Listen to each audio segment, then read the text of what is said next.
Welcome everybody today to a special event that we have planned. Thanks so much for attending. I have the privilege of hosting today and introducing you to our event speaker. My name is Mike Alshouse. I'm an account manager with ByteWorks. For those that don't know us yet, ByteWorks is an IT solutions company focused on solving problems that matter to you, and frankly are often complex problems a lot of others can't solve. You can see our focus areas within the IT ecosystem on the screen that I'm sharing right now. We specialize in cybersecurity, which is what we're going to dive deep into today, enterprise networking, physical security, collaboration, data center, and we also package each of those focused areas into a managed services offering. We partner with industry leaders like ActZero to consult, design, and implement solutions. Today, I'm excited to bring you a subject matter expert in cybersecurity. Adam is the CSO for ActZero. He's our special guest for today, and he's going to speak today about some changing regulation in healthcare. So he's going to talk about what is that change, who needs to care about it, and what are those new requirements. So after Adam is done today, everybody as an audience member will be taken to a quick little survey. This will just help us understand if the content was helpful for you, if it added some value for you. We want to know if it sparked any thoughts, ideas, or questions. The hope is that the content will be thought-provoking and that it's going to help you better navigate the compliance and regulation landscape out there. So I'm going to stop sharing my screen here, and I'm now going to pull in our guest, Adam. So thanks so much for being with us today, Adam. Really excited to be talking with you. And for the audience today, I'm going to fire some questions at Adam, but this is meant to be a total casual, open conversation. So if anybody wants to jump in, feel free to. I am going to share a couple of content pieces with my screen as we go along, just to help you as the audience. Adam, to get us started today, I know you've spent a lot of time educating the marketplace about some major changes in healthcare regulation. StateRAMP is a new common standard that cloud-based solution providers are being forced to adopt. But start high level for us here, Adam, for the audience. So just explain what the change in regulation is for everybody and what is StateRAMP. I think a lot of people who are working in the healthcare industry or who work with regulated data, understand, I think, to some degree, the changes over time to whether it's personally identifiable information or personal health information that's exchanged in the process of delivering healthcare. And specifically, IT has sort of constantly been kind of going back and forth between trying to comply, trying to understand, trying to encourage others to adopt these standards across the IT infrastructure. And so if you think back to the early 2000s, right, a lot of that was the Health Information Portability Act, right, HIPAA. And part of that act was to set up sort of a fine culture where you'd say, okay, well, if you don't follow the steps, right, we want to make it safe for people to transfer, healthcare information between institutions. And in order to do that, we have to talk about the handling of it and the protection of it in transit and at rest. And really that sort of gave birth to this act that had IT implications or technical implications. It also had, just regular handling implications. And for a long time, the healthcare community has sort of referred to that HIPAA, high trust, other ways of sort of saying, oh, are you going to, follow the rules when we engage with you, either as an application creator or a provider? I think that was something that we had been working under the assumption for a long time was sort of the one and only big bad in compliance for healthcare. And obviously, for the past several years, we've seen a pretty big uptick in terms of data breaches, right? We see everything from, HCA and other, big healthcare providers leaking potentially millions of PHI records or PII records out to things like the dark web or other adversaries. And so over the past 3 years, this regulation for states like Texas has become law, in 2021, right? And so, I think for a lot of people, they have, these long contracts and things where they're not really aware of it, which I guess is my hope today is that people become aware of what this is and the implications therein. But the idea being that rather than have a sort of assumption of the regulation being applied and a breach sort of concept or a fine culture where if you leak the records, we'll charge you up to $1 million or X per record, right? Which is how most privacy regulation is actually set up, whether you think about the California Consumer Privacy Act or GDPR or something like that, right? There are fines that are typically enforced by the Treasury or, come into these areas when you don't comply, but you have to kind of been proven not to comply, right? Whistleblower or some sort of other big event where you have to, tell them yourself. And so what they're trying to do with the FedRAMP, StateRAMP concept is that this is sort of born and adopted from the previous FedRAMP regulation, which is what the federal government uses when they exchange sensitive information with other providers, right? The federal government doesn't make a lot, right? They have to contract a lot, but they have a lot of sensitive information. So when you buy a product or you get hosting from a provider, you usually run into FedRAMP. And so StateRAMP is a version of that. And so the idea behind the design of those regulations is that it was proactive and continuous, right? So you would have vendors that, would be audited every couple of weeks, right? Or once a month kind of thing. And they'd have to publish and share the information with the federal government, who could then share it to other agencies. It made it really simple to continuously validate people on these lists.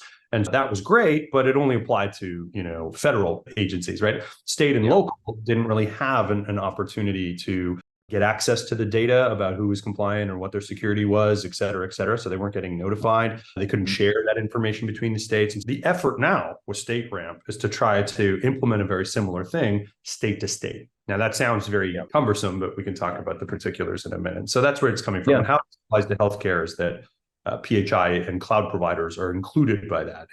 So let's define that a little bit more, Adam. Is it clearly defined as only healthcare that's impacted by this? Because of course we know there's other sectors of the market that store either health records or personally identifiable information more relevant. The FedRAMP program and the StateRAMP program are very much similar. And so the idea is that it doesn't just apply to healthcare providers, right? And that's actually a weird way of sort of just pigeonholing it to only apply to them. The idea is that in StateRAMP, depending on your sensitivity of data, right? Everybody knows the classified document and the James Bond dossier kind of thing, right? The super uber high, top secret clearance. And then they have, controlled unclassified. And now what is more sensitive is more controls, more audits, more time, probably more money. But the idea is that it starts in PII. Now you get to the PHI right around what they call the StateRAMP moderate level. So you can think of low plus, kind of like a Disney Plus. It's not fun like that, but low plus, medium and high, right? And so a lot of people are familiar with the price tag probably when they go to cloud providers like Microsoft and they hear about the GCC high, right? GCC, of course, is the government community cloud for Microsoft. But the FedRAMP program is really, if you go to look at the certifications, you're like, okay, is it FedRAMP certified? Is it FedRAMP moderate? Or is it FedRAMP high? What am I actually getting in terms of dealing with it? And now we're going to start to see language around StateRAMP. The idea is that when you go to a moderate level, that's the appropriate level for PHI protection and specifically the cloud. So we'll talk about the architecture and all that to make sure everybody's super duper clear on whether it applies to them and how they kind of work with it.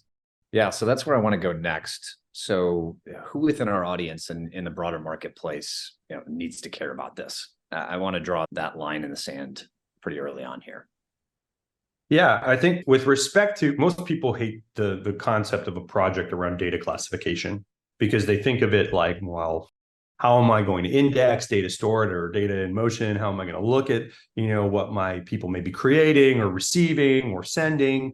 That now starts to create implications, right? And this could be anything from, the company parking lot has PII data in it to find out that it's Marcy in her car and make and model and color, and we put her birthday in there, and then all of a sudden we started building this repo of parking information we probably didn't want, right? Step two, maybe we started taking in, other types of alumni donor information that included, everything from credit cards to whatever. And so you start to begin to understand, okay, now I'm taking the PII approach. Okay, well, how is it stored? How is it processed? How is it transferred? Are we going to be able to utilize cloud service providers that comply with this? So like maybe we shove it all in Amazon. Maybe we leave it all on-prem. Maybe we put it up in Microsoft in a SharePoint drive. And then understanding that if we are looking at that data, you're probably hoping that it complies with all the different regulations that you now need in order to follow the law. Now, who and how does this apply to, right? You can think of any institution sort of showing up there. but the law applies specifically to anybody that's actually, going to procure on behalf of the state or local agencies. This is where you start to see things like state-run hospitals, right? Other community centers that are actually funded by the state or municipalities that are part of the regulation. So, for example, in Texas, Governor Greg Abbott in 2021 signed something called StateRAMP, saying anybody that's going to be buying something from the state or local there anyway, would actually have to, by law, comply with this regulation. So that's how it's kind of deployed, right? That's kind of how to think about it. And so where do you see this is the next question. Usually in the procurement phase, they'll start to say, oh, thank you for offering services to us, the state and local run place. Are you StateRAMP compliant with the products that you're using or the technology that you're using here? Yep. So that's where I was going to go next. I was going to ask about the responsibility factor. Who is the onus on here? Is it really on that, the purchaser that's making the decision? Is it on the provider themselves? And it sounds like that responsibility really comes down to who's purchasing that cloud-based solution. So important for the audience to understand that. Yeah, I think one of the interesting ways to visualize this, I think, for audience members, I don't know if you can pull up the Microsoft shared responsibility. It's a pretty simple graphic, and it kind of explains when you sort of run into this. So, I mean, for most people, if you think about them hosting, right? So if you host software, you are the target, right? If you ship software, you're shipping targets. And so the idea is that if you look all the way on the right in this graphic, right, on premise, this is where, most of the technology is evolving from, is the idea that we would build our own data centers, we'd host our own services, applications, desktops, et cetera. And then whether it's ransomware or some other data loss events, et cetera, we're sort of wholly responsible for recovery, for containment, for everything else, right? As you start to lift away and go towards SaaS products or other clouds, right, you sort of move to the left in that right column, those right columns towards SaaS and PaaS, platform as a service. You start to reduce the responsibility around things like the physical infrastructure, et cetera, segmentation, et cetera, that goes within, the people coming into the data center, the door locks and things like that, and which are still part of the regulation. But you start to decrease the scope, but that doesn't mean that it totally disappears. And so by jumping between these columns, that's usually a great time to start thinking about the compliance that's required, right? For example, if you move to a third party that has access to your systems, in our case, in the managed detection and response space, this is, for whatever reason, largely ignored, right? Are you using tools, the EDR and the SIM and the other products that are hosted in a FedRAMP moderate certified data center?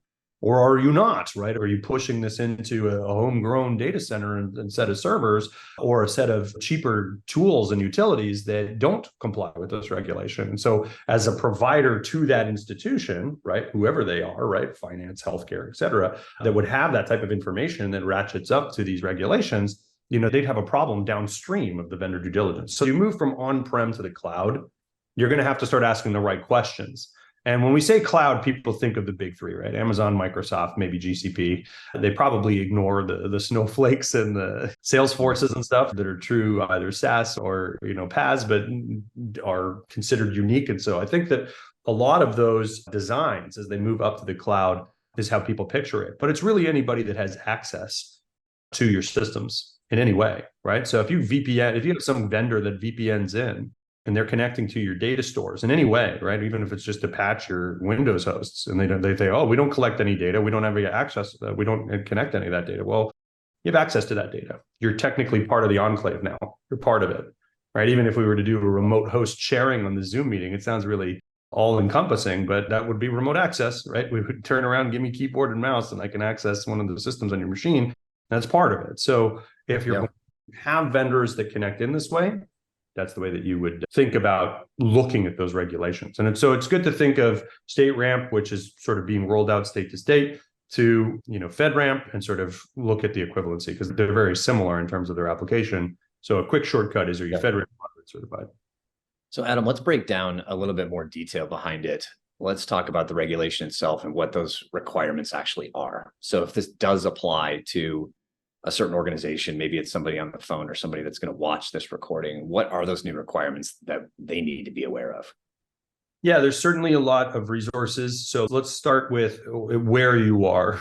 So there's the data you collect. If you're like PI, PHI, that sounds like me. Or my customers who have PII, PHI, that sounds like I'm going to have to comply for them, right? So that's kind of the starting question you should answer. And then the next question is, that's the what you're processing. The next one is, where your jurisdiction, right? So if we look at, for example, participating governments, you can start to see the governments that are starting to participate in this. Now, there's a huge list at the bottom, but the idea is that you kind of see it rolling over a lot of different places. So, especially healthcare, you think of the idea of, you can get exchange between two places, right? That was the whole idea behind HIPAA, right? Now, the idea is that, okay, well, where is the citizen? Where are you incorporated? How can you issue fines to a place that's not incorporated in a particular state? But, that kind of stuff. So I'm not going to get into the whole legal processing involved in extraterritorial fines, which is moving from one state to another and trying to enforce fines in one state to another state. But if you scroll down, you'll start to see the kinds of agencies that are in this, right? And so you'll see states, of course, because it's StateRAMP, state there, but you'll also see local, right? You'll start to see cities, Sacramento County, for example, participants, right? And so the next iteration of this is to say, okay, well, I have PII, I have PHI, I have sensitive information that I collect, could be financial, other religious, potentially political affiliations, things that are sensitive, right? And then you move up to the jurisdiction and say, okay, well, this looks like something that's coming around the corner. And then you can go to the state AG and see where their heads are at. So if you go to, for example, TexasRAMP with the next link, the idea is that you would see, if you scroll down just a little further, that it's now in effect as of December 2022. So I think for whatever we're in now, 8, 9, 10 months. The idea is that the state AG, the attorney general or the governor, can pass bills that basically authorize this to take effect. And so you'll see, for example, in Texas, that this is now the law. And so now that it's the law, and other people that are trying to follow it show up, they say, okay, well, their in-house counsel or other types of VCSOs or CISOs that are in those organizations will start to say every contract that goes out for cloud services now must include this regulation, right? That they must include this certification. So that's when you'll start to see this information. You'll start to hear about this and you'll start to say, oh, okay, well, maybe I should comply because my customer is making me do that, or setting up a requirement to do that. And it's not a requirement they can shirk because they're on the hook for it. If they're putting it into their contract, the likelihood is they're the ones that are going to suffer the fines or the blowback if they start using vendors that are non-compliant, right? And so you start to see this roll out. So the Texas one is a good one. There's also Arizona as well that signed on. And so they start to, at a state level, and you can start to see how it plays out. They will list the vendors that comply as a agency to say, hey, you work with these vendors, or these ones are ones that are compliant. And this is exactly how, when you see the impacts, like moderate, low, the idea is that those are based on usually the information that they collect or have. So Adam, if I'm an audience member, I don't live in Arizona, I don't work in Texas. If I look back at the participating governments so far with StateRAMP, and my state isn't impacted yet, how should I look at this? Should I look at it as an inevitability? It's definitely coming my way, or it's possible that it could? And is there any expectation on timing? So there's a question of how fast does the government move? And so if you look at how bills are passed, you can watch some of these. I remember watching one in Canada that had a second reading of Parliament. And I was like, okay, so is it a regulation? Is it not a regulation? So it moves pretty slow, right? These are not, depending on your state, maybe they get a little overzealous and want to sign quickly and, we're making deals happen here. But that's basically what you're watching for. Is this going to become a regulation? It's tough to go to your customer base because they may not already be informed about this, right? Given the way it trickles down, it's hard to just call your client and be like, are you going to make me be StateRAMP compliant? And if so, are you going to help me pay for this? And all kinds of other fun ways that they can, start to get a little confusion across. Well, why are you asking me? I don't know what this is. Shouldn't you tell me if you're supposed to be? And it's tough to say exactly when each state will adopt it or if they will at all, right? That really comes back to a backlog of signatures that may have other things to do, right? And you think about getting bills passed, it takes a long time. So there's no guarantee that each state will sign up for this. There's no guarantee that each state will implement this. There's no guarantee that people that pass the law won't get changed over in an election and scrap it, right? But the idea is that for most of these governors, I think they're very serious about, and especially the state AGs and the other city members that are joining this, they're very serious about trying to set up some form of continuous audit with their vendors. And I think really what this boils down to is how do we do due diligence on different companies that we're going to start giving access or data to? And we have no real standard between us to talk about around that. People used to use the SOC 2 in the finance community around, okay, are you auditing at least annually these, applications that you've built that are going into my environment? Do you have some sort of authorization from an entity, a standard that I can trust, ISO, FedRAMP, right? And so you look at those standards and you're like, most of them, the audit is a year, maybe 18 months in a row.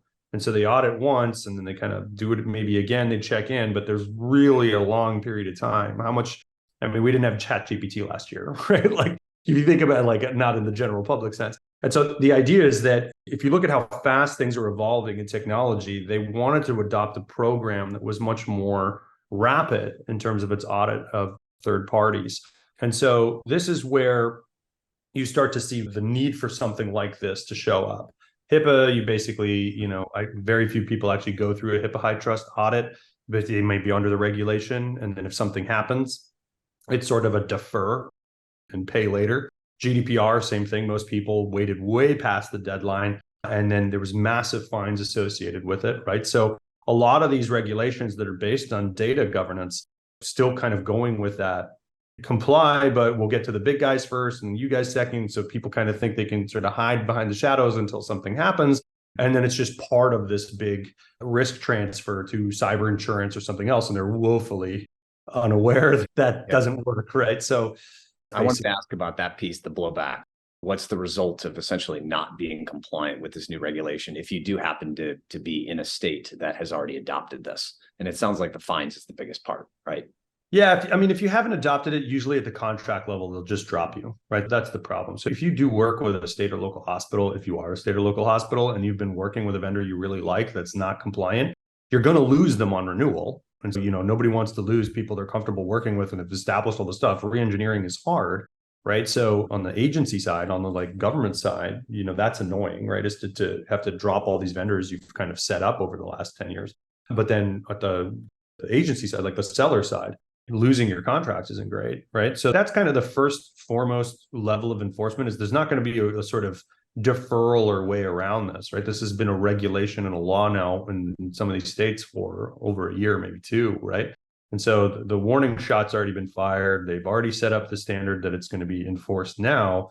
And so agencies that are sitting there going, well, I should probably get started. It's been a few years. Look at when your contracts are expiring. That's kind of the closest alligator to the canoe is to say like, oh, my contracts are expiring. This is when I'm going to start hearing about it, right? Because they're not going to retroactively go to all their vendors and say, cancel all the contracts. We've changed the terms. It's like, well, you can't really do that, right? Look at the contracts, try to shoot for early renewal, maybe buy yourself some time. But of course, start investigating whether or not this applies to you is a good question to ask. Based on how new this is in the market, Adam, do you think all cloud-based providers know if they are compliant or not? If you're, one of those big, the Microsofts and the CrowdStrikes, and, other vendors that operate in the security space specifically, or the cloud hosting space, they for sure know if they're compliant. What may be difficult, especially in a larger organization, is trying to get to the crux of, are you using the products or the services that are compliant? And that's where you get a difficult answer where people will pull, hey, here's an Amazon certification, says they're good. And you're like, that's only for one data center. And it's not the data center you're using. And it's not the license we've purchased and things.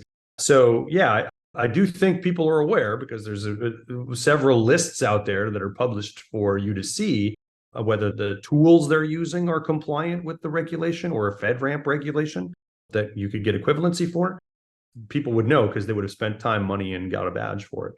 Yeah. Okay.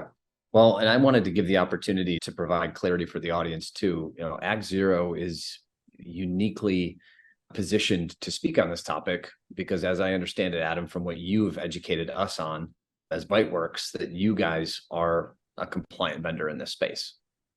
Yeah. So in order for us to deliver the service, we have to use a constellation of tools. And when you have to make the software and put that through the audit, right? Then so there's tools we use.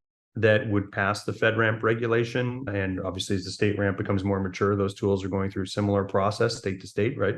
Hopefully going in from one state and then everybody getting, shared access to that information in the program. And so that's really part of it, is to say, okay, well, if we're going to utilize a service that's going to have remote connectivity to our assets in the case of threat disruption on the endpoint, if you're going to collect log analysis, either for HIPAA regulation or for, other regulations, most people have to keep logs for a year plus for compliance, right? In Texas state, it's 7 years, right? So the idea is that it's, you have to take the data in, that you're putting the data in the place that's compliant. You're using tools that have gone through the certification. You're well aware and can speak to the customer contacts or contract. If asked, if audited, you can supply the information about those certifications.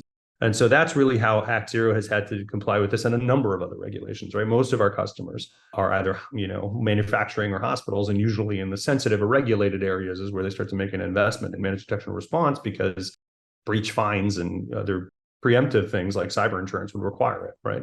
And so this really just helps you comply with one and multiple regulations simultaneously when you talk about this. Awesome. Well, that is about the amount of time I wanted to take for this today, Adam. I think this is a great bite-sized amount for our audience to take home. First and foremost, this is a recording, so this will be shared out with the audience members. There's a lot of good nuggets in this recording, so I encourage those that are on right now, go back through this, listen if there were some pieces that you missed.